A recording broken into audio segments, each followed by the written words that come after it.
ஆசரிப்பு கூடாரம் பாகம் 1 பலிபீடம் முழுவதும் உலோகமாக கட்டப்படவில்லை என்றும் உள்ளே சீத்தி மரம் வெளியே வெண்கலத் தகடுகளால் செய்யும்படி தேவன் கட்டளையிட்டார் என்று பார்த்தோம். பலிபீடத்தின் மேல் பகுதி 4 பக்கங்களிலும் சமமான அளவுள்ள சதுர வடிவில் இருந்தது. அது 5 முழ நீளமும் 5 முழ அகலமுமாயிருந்தது. அதன் உயரம் 3 முழம். இது ஒரு திடமான மரக்கட்டையால் அல்ல, பலகைகளால் பெட்டி போல செய்யப்பட்டு உள்ளே காலியாக இருந்தது. ஏன் பலிபீடம் வட்டமாகவோ செவ்வகமாகவோ அல்லாமல் சரியாக சதுரமாக இருக்க வேண்டும்? ஏனெனில் சதுரத்தின் 4 பக்கங்களும் சமமானவை. அதைப் போலவே தேவனுடைய மீட்பின் திட்டமும் எல்லோருக்கும் சமமானது. சிலுவையின் முன்னால் ஏழை பணக்காரன், ராஜா அடிமை, படித்தவன் படிக்காதவன் என்ற எந்த வேறுபாடும் இல்லை. ஆம், தேவனிடத்தில் பட்சபாதம் இல்லை. சிலுவை ஒருவருக்காக மாத்திரமல்ல, அது எல்லோருக்கும் பொதுவானது. அதுபோல் சதுரத்தின் 4 பக்கங்களும் 4 மூலைகளும் வடக்கு, கிழக்கு, தெற்கு, மேற்கு ஆகிய பூமியின் 4 திசைகளை குறிக்கின்றன. இரட்சிப்பு என்பது யூதர்களுக்கு மட்டும் உரியது அல்ல, அது உலகம் முழுவதற்கும் உரியது. எனவே இயேசு கிறிஸ்து, நீங்கள் புறப்பட்டு போய் சகல ஜாதிகளையும் சீஷராக்குங்கள் என்று சொன்னார். பலிபீடத்தின் 4 மூலைகளிலும் 4 கொம்புகள் இருந்தன. இவை தனியாக செய்யப்பட்டு ஒட்ட வைக்கப்படவில்லை, பலிபீடத்தோடே ஒரே துண்டாக செய்யப்பட்டிருந்தன. வேதாகமத்தில் கொம்பு என்பது பலத்தை குறிக்கிறது. இது சிலுவையின் வல்லமையை காட்டுகிறது. சிலுவையின் நற்செய்தி இரட்சிப்பு உண்டாவதற்கு அது தேவபெலனாயிருக்கிறது. பழைய ஏற்பாட்டில் மரணத்துக்கு ஏதுவான குற்றம் ஒருவன் செய்தால் அவன் ஓடிப்போய் பலிபீடத்தின் கொம்புகளை பிடித்து கொண்டால் அவனுக்கு கருணை காட்டப்படும். அதைப்போல் பாவிகளுக்கு சிலுவை ஓர் அடைக்கல பட்டணம்.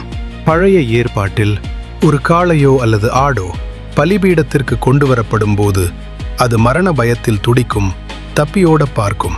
அந்த விலங்கு பயந்து ஓடிவிடாதபடிக்கு அதன் கழுத்தையும் கால்களையும் பலிபீடத்தின் கொம்புகளோடு சேர்த்து கயிறுகளால் பலமாக கட்டுவார்கள்.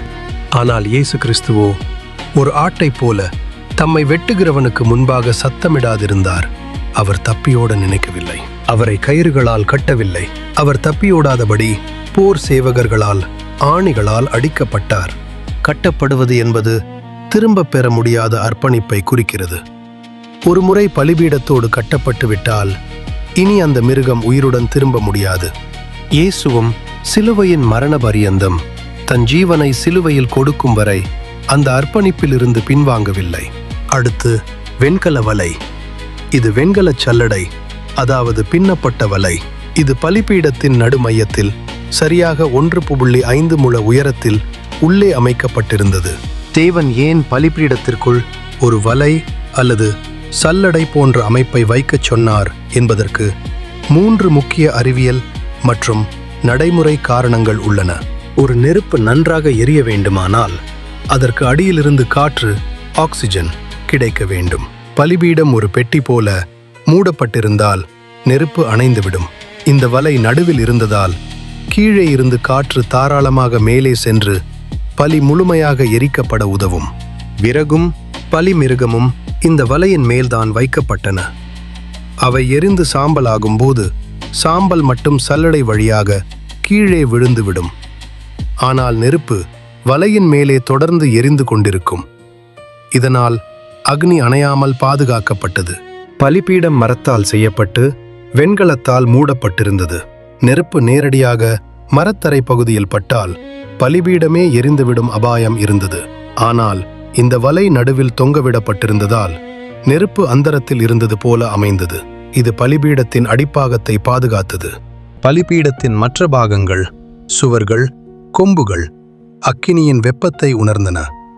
ஆனால் இந்த வெண்கல வலை மட்டும்தான் அக்கினியை தன் மீது சுமந்தது. இயேசுவும் சிலுவையில் வெறும் வெளியரங்கமான பாடுகளை மட்டும் அனுபவிக்கவில்லை. அவர் நம்மீது வரவிருந்த தேவ கோபாக்கினையின் மையத்தில் நின்றார்.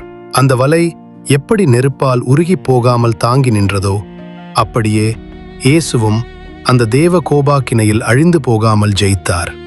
இந்த வெண்கல வலை பலியை தாங்கி வைத்து கொள்ள வேண்டும். அதே சமயத்தில் சாம்பலை கீழே தள்ள வேண்டும். பலியை தாங்கி வைத்துக் கொள்வது என்பது கிறிஸ்துவின் பலி தேவனால் உயர்த்தப்பட்டு ஏற்றுக்கொள்ளப்பட்டதை குறிக்கிறது. சாம்பலை கீழே தள்ளுவது என்பது பாவமும் மாம்சமும் எரிந்து சாம்பலாகி கீழே தள்ளுவதை குறிக்கிறது. அடுத்து பலிபீடத்தின் அணையாத அக்கினி.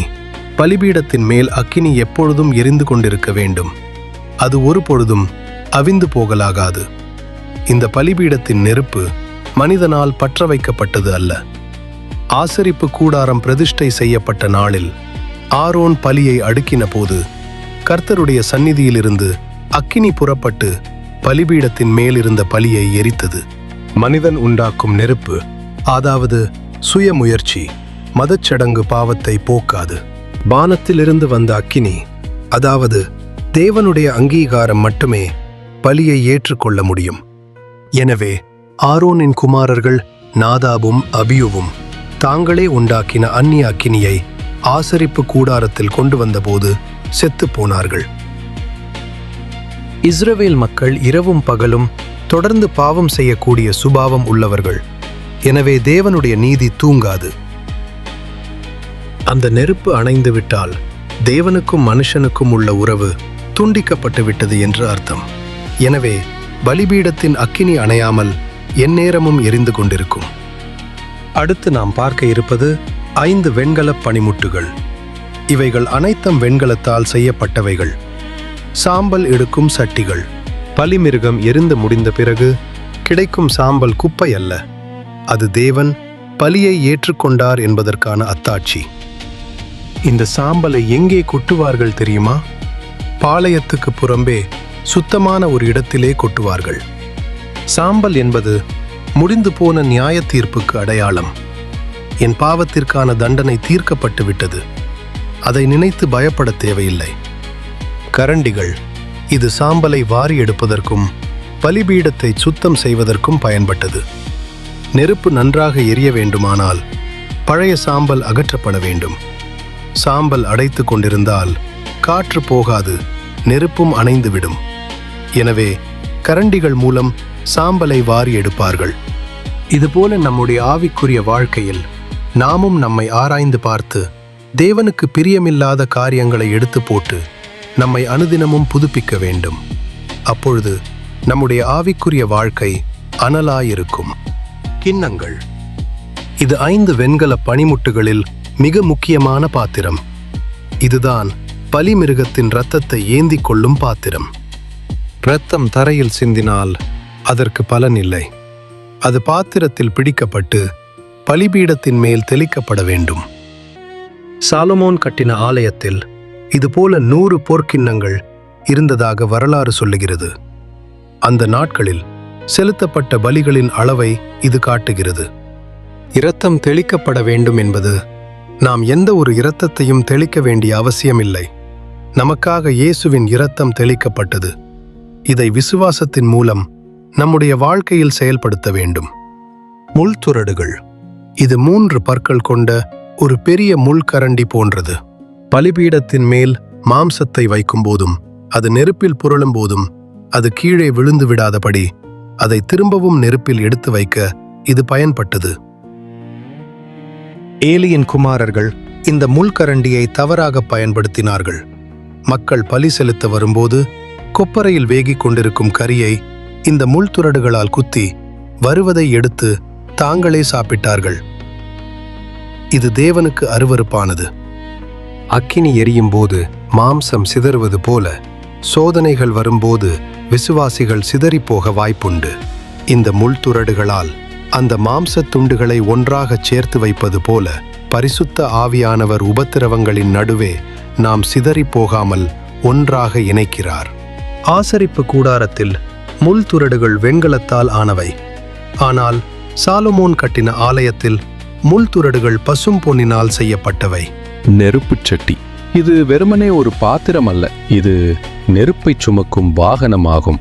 வேதாகம ஆராய்ச்சியாளர்கள் மற்றும் தொல்பொருள் ஆய்வுகளின்படி இது நவீன கால தூப கலசங்களைப் போல சங்கிலியில் தொங்கவிடப்பட்ட உருண்டை வடிவ கலசம் அல்ல.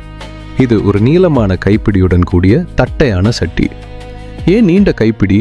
இதில் சுமக்கப்படுவது சாதாரண நெருப்பு அல்ல, பலிபீடத்தின் தகிக்கும் தணல். அந்த வெப்பம் ஆசாரியனின் கையை தாக்காதவாறு நீண்ட கைப்பிடியுடன் இருந்தது. அதிக வெப்பத்தை தாங்குவதற்காக இது முழுவதும் வெண்கலத்தால் செய்யப்பட்டது. இது பார்க்க ஒரு சாதாரண கரண்டி போல தெரிந்தாலும் வேதாகம வரலாற்றில் இது மிகவும் பயங்கரமான மற்றும் புனிதமான ஒரு பொருளாக பார்க்கப்படுகிறது. தேவனுடைய ஆலயத்திற்குள், அதாவது பரிசுத்த ஸ்தலத்தில் நெருப்பை மூட்ட எந்த ஒரு பொருளோ கிடையாது. வெளியே பலிபீடத்தில் எரியும் நெருப்பை இந்த வெண்கல நெருப்புச் சட்டியில் அள்ளி அதை வேகமாக உள்ளே கொண்டு சென்று பொற்பீடத்தில் கொட்ட வேண்டும். பலிபீடத்திலிருந்து பொற்பீடம் வரை செல்லும் அந்த சில நிமிடங்களில் நெருப்பு அணைந்து விடாமலும் கை சுட்டு விடாமலும் அதை கொண்டு செல்வது ஒரு புனிதமான கவனமான பணியாகும். இயேசு கிறிஸ்துவே அந்த நெருப்புச் சட்டி போன்றவர். அவர் சிலுவை என்னும் பலிபீடத்தின் அக்கினியை, அதாவது தேவ கோபத்தை தம்முடைய சரீரத்தில் சுமந்து கொண்டு நமக்காக பிதாவின் வலது பாரிசத்தில், அதாவது பொற்பீடத்தில் நமக்காக பரிந்து பேசுகிறவராய் இருக்கிறார். வெண்கலத் தொட்டி. பலிபீடத்துக்கும் கூடார வாசலுக்கும், அதாவது பரிசுத்த ஸ்தலத்திற்கும் இடையில் இந்த தொட்டி வைக்கப்பட்டிருந்தது. மலையில் தேவன் மோசேயிடம் ஆசரிப்பு கூடாரத்திற்கான வரைபடத்தை கொடுத்தபோது இந்த தொட்டியை ஒரு கட்டளையாக கொடுத்தார். எனவே இது ஒரு கட்டாய தேவையாக இருந்தது. வேதாகமத்தில் மிகச் சில பொருட்களுக்கே இதை செய்யாவிட்டால் சாவார்கள் என்ற கடுமையான எச்சரிக்கை கொடுக்கப்பட்டுள்ளது. அதில் இந்த தொட்டி முக்கியமானது. ஆசரிப்பு கூடாரத்திற்குள் ஆசாரியர்கள் பிரவேசிக்கும் போதும் ஆராதனை செய்ய சேரும் போதும் அவர்கள் சாகாதபடிக்கு தண்ணீரினால் தங்களை கழுவ வேண்டும். அவர்கள் சாகாதபடிக்கு தங்கள் கைகளையும் தங்கள் கால்களையும் கழுவ வேண்டும். இது தலைமுறை தோறும் ஆசாரியர்களுக்கும் அவர்கள் சந்ததியாருக்கும் நித்திய கட்டளையாயிருக்கும் என்று தேவன் சொன்னார். வேதாகமத்தில் சுத்திகரிப்பு 2 வகையாக சொல்லப்பட்டிருக்கிறது. இதை ஆசாரியர்களின் நியமனத்தில் தெளிவாக பார்க்கிறோம். மோசே ஆரோனையும் அவன் குமாரரையும் அழைத்து வந்து அவர்களை ஒருமுறை தண்ணீரில் முழுவதுமாக ஸ்நானம் பண்ணுவித்தான். இது இரட்சிப்புக்கு அடையாளம். இது மீண்டும் செய்ய வேண்டியதில்லை. வெண்கலத் தொட்டியில் ஆசாரியர்கள் தினமும் கை கால்களை கழுவ வேண்டும். இது அனுதின சுத்திகரிப்புக்கு அடையாளம். இதையே இயேசு முழுகினவன் தன் கால்களை மாத்திரம் கழுவ வேண்டியதாயிருக்கும் என்று சொன்னார். பொதுவாக ஆசரிப்பு கூடாரத்தின் மற்ற பொருட்கள், அதாவது பொற்பீடம், பலிபீடம் போன்றவை மக்களிடம் பெறப்பட்ட பொதுவான காணிக்கைகளை கொண்டு செய்யப்பட்டன. ஆனால் இந்த வெண்கலத் தொட்டி மட்டும் ஒரு குறிப்பிட்ட குழுவினரிடம் இருந்து பெறப்பட்டு ஒரு விசேஷ பொருளிலிருந்து செய்யப்பட்டது. ஆசரிப்பு கூடாரத்தின் வாசலில் கூட்டம் கூட்டமாய் கூடின ஸ்திரீகளின் தர்ப்பணங்களாலே வெண்கலத் தொட்டியையும் அதன் வெண்கல பாதத்தையும் உண்டாக்கினான் என்று வேதம் சொல்கிறது. அந்த காலத்து கண்ணாடிகள் எப்படி இருந்தன? இன்று நாம் பயன்படுத்துவது போல கண்ணாடி அந்த காலத்தில் கண்டுபிடிக்கப்படவில்லை. எகிப்தில் வாழ்ந்த காலத்தில் பெண்கள் வெண்கலம் அல்லது தாமிரத்தை முகம் தெரியும் அளவுக்கு மிக நேர்த்தியாக தீட்டி பளபளப்பாக்கி கண்ணாடியாக பயன்படுத்தினார்கள். தொல்பொருள் ஆய்வுகளின்படி இவை பெரும்பாலும் வட்ட வடிவ தட்டுகளாகவும் கையில் பிடிப்பதற்கு ஒரு கைப்பிடியுடனும் இருந்தன. எகிப்தில் கண்ணாடிகள் என்பது வெறும் அலங்கார பொருள் மட்டுமல்ல, அது அந்தஸ்தின் அடையாளம். பல கண்ணாடிகளின் கைப்பிடிகளில் எகிப்திய பெண் தெய்வங்களின் உருவங்கள் பொறிக்கப்பட்டிருக்கும். இஸ்ரவேல் பெண்கள் எகிப்திலிருந்து புறப்படும் போது இவற்றை தங்களுடன் கொண்டு வந்திருந்தார்கள். இந்த தொட்டி கண்ணாடிகளால் செய்யப்பட்டது என்பதை நினைவில் கொள்ளுங்கள். ஆசாரியன் குனிந்து தண்ணீரில் கையை விடும்போது அந்த தொட்டியின் அடிப்பாகம் கண்ணாடியால் ஆனதால் அது அவன் முகத்தை அவனுக்கே காட்டும். கண்ணாடி என்பது நம் முகத்தை நமக்கு காட்டும் கருவி. ஆனால் அது தொட்டியாக மாறிய பின் அது நம் பாவத்தை நமக்கு காட்டும் கருவியாக மாறியது. பெண்கள் தங்கள் வெளித்தோற்றத்தை அழகுபடுத்த பயன்படுத்திய அதே பொருள் இப்போது ஆசாரியர்களின் இருதயத்தை சுத்திகரிக்க பயன்பட்டது. இந்த தொட்டியில் உள்ள தண்ணீர் எதை குறிக்கிறது என்பதற்கு புதிய ஏற்பாட்டில் தெளிவான ஆதாரங்கள் உள்ளன. தண்ணீர் தேவனுடைய வார்த்தையை குறிக்கிறது. தண்ணீர் எப்படி சரீரத்தின் அழுக்கை நீக்குகிறதோ அப்படியே தேவனுடைய வார்த்தை நம்முடைய ஆவிக்குரிய அழுக்குகளை, அதாவது பாவ சிந்தனைகள், உலக ஆசைகள், இவைகளை நீக்கிச் சுத்திகரிக்கிறது. ஆசரிப்பு கூடாரத்தில் ஊழியம் செய்யும் ஆசாரியனுக்கு ஷரீர பலம் மட்டும் போதாது, ஆவியின் அபிஷேகம் தேவை. தண்ணீர் பரிசுத்த ஆவியானவருக்கு அடையாளமாக இருக்கிறது.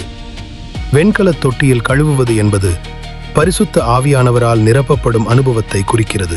இதுவரை நாம் பிரகாரத்தில் இருந்த பொருட்களை குறித்து பார்த்தோம். இனி நாம் பிரகாரத்தில் ஆசாரியர்கள் மற்றும் ஜனங்களின் மற்ற காரியங்களை குறித்து பார்க்கப் போகிறோம். வேதாகமத்தின் அடிப்படையில் ஆசரிப்பு கூடாரத்தின் பிரகாரத்திற்குள் யாரெல்லாம் நுழையலாம் மற்றும் எந்த நோக்கத்திற்காக நுழையலாம் என்பதை குறித்து பார்ப்போம்.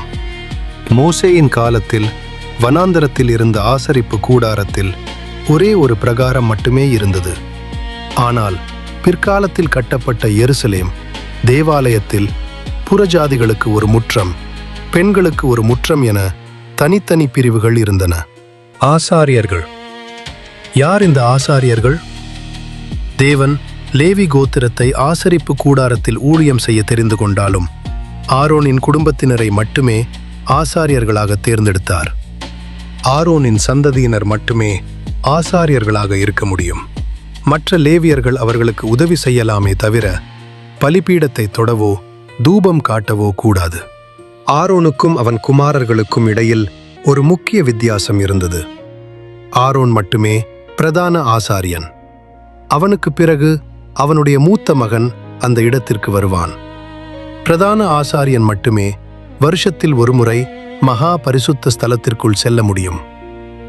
ஆரோனின் மற்ற குமாரர்கள், அவர்களுடைய சந்ததியினர் சாதாரண ஆசாரியர்கள். இவர்கள் தினமும் பலிபீடத்திலும் பரிசுத்த ஸ்தலத்திலும் ஊழியம் செய்வார்கள். இவர்கள் மகா பரிசுத்த ஸ்தலத்திற்குள் செல்ல முடியாது.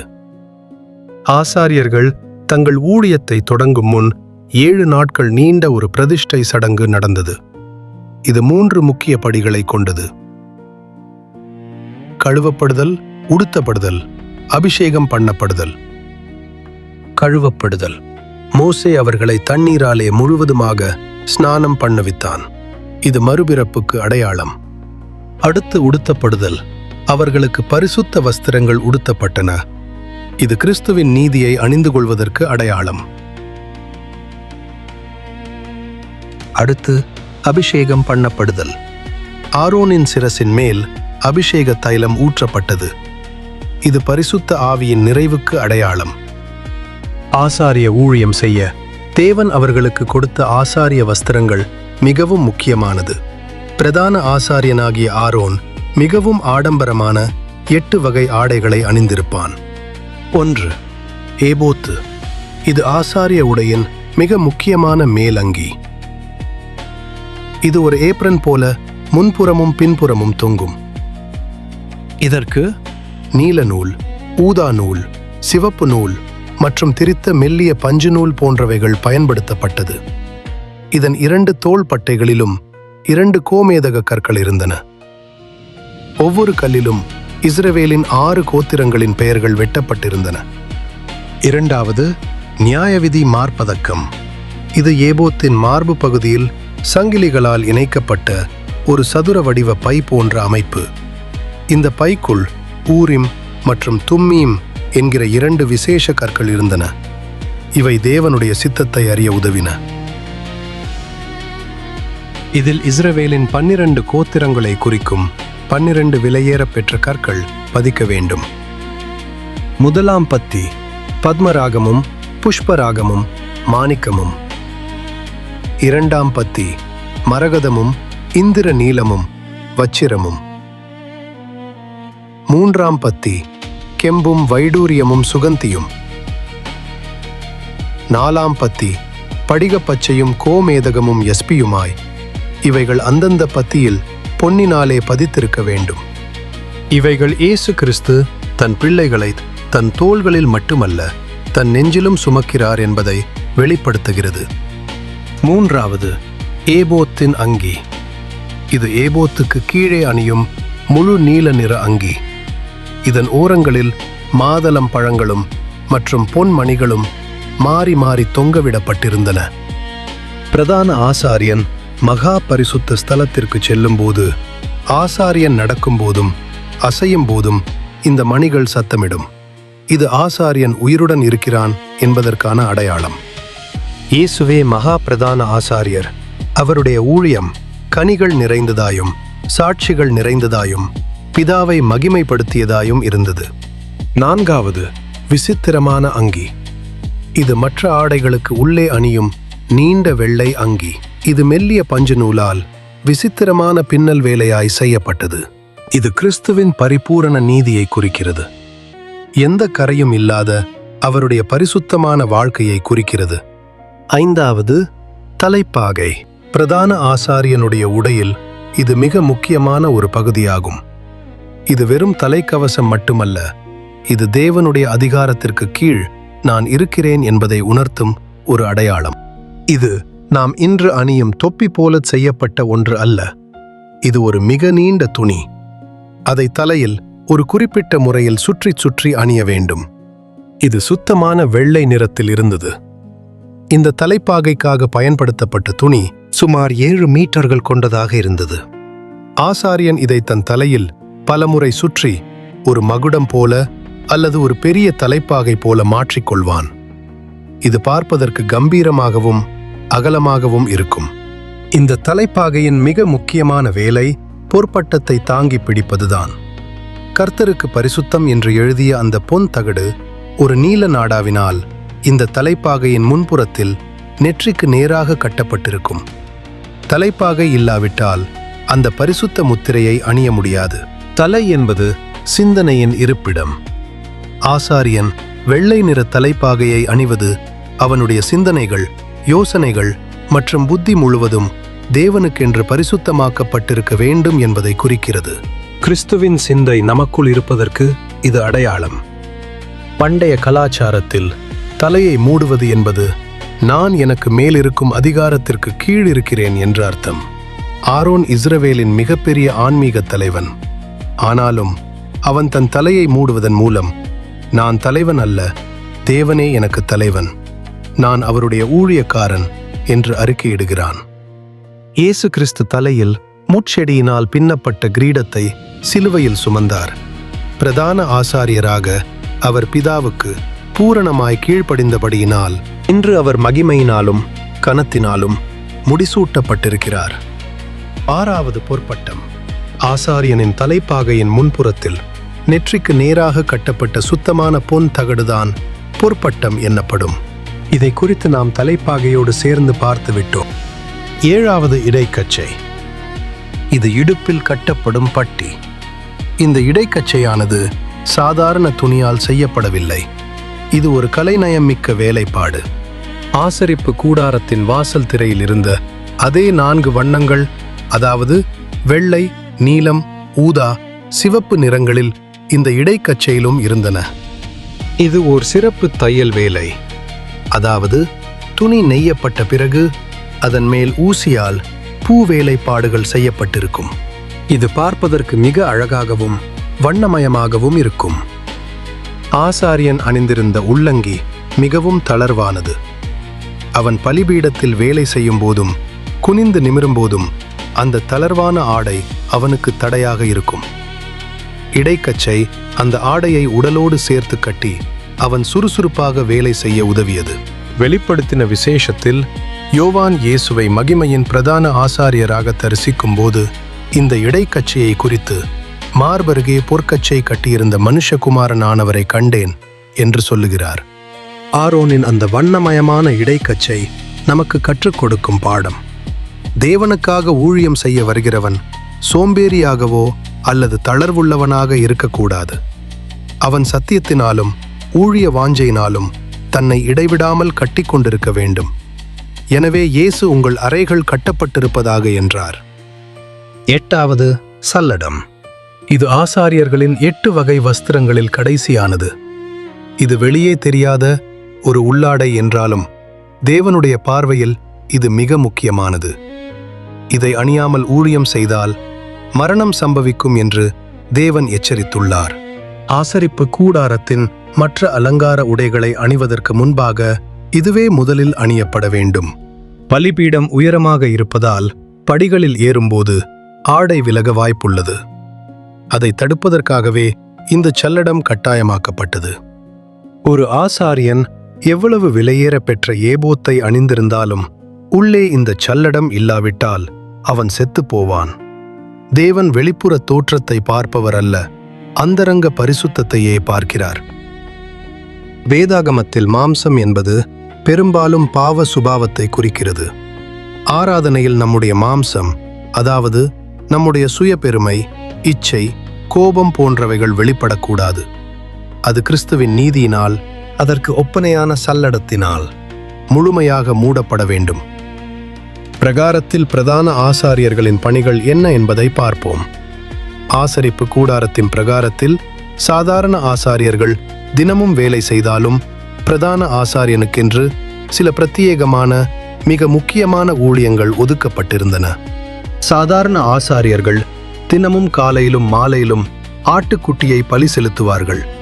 ஆனால் பிரதான ஆசாரியன் தினமும் தன் கையினால் ஒரு விசேஷ பலியை செலுத்த வேண்டும்.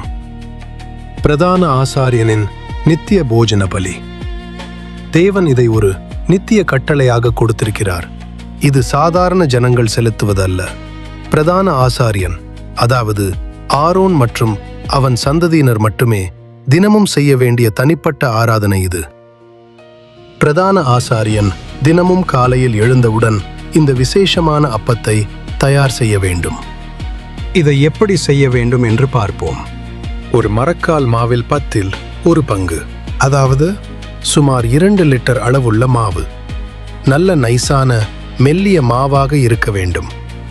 ஒலிவ எண்ணெய் எடுத்துக்கொள்ள வேண்டும். இதை அப்படியே மாவாக படைக்கக்கூடாது. இதை பிசைந்து அப்பமாக சுடுவதற்கு தயார் செய்ய வேண்டும்.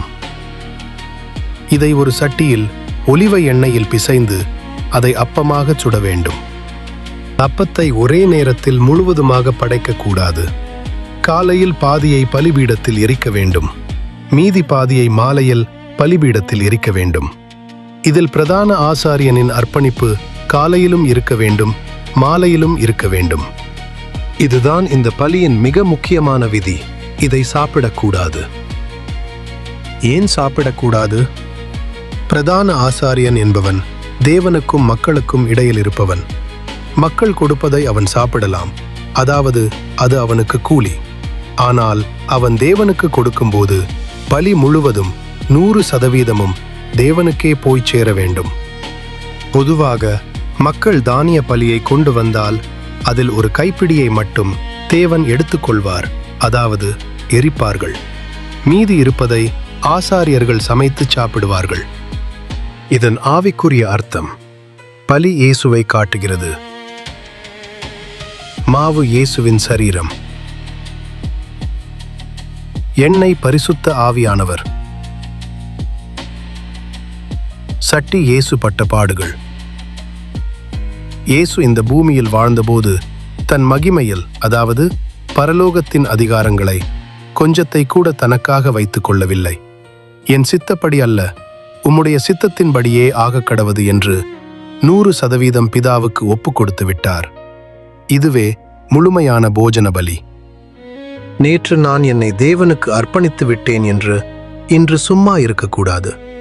ஒவ்வொரு நாளும் உமக்கு கீழ்ப்படுகிறேன் என்று நம்மை நாமே அர்ப்பணிக்க வேண்டும். அதன்படி செய்ய வேண்டும்.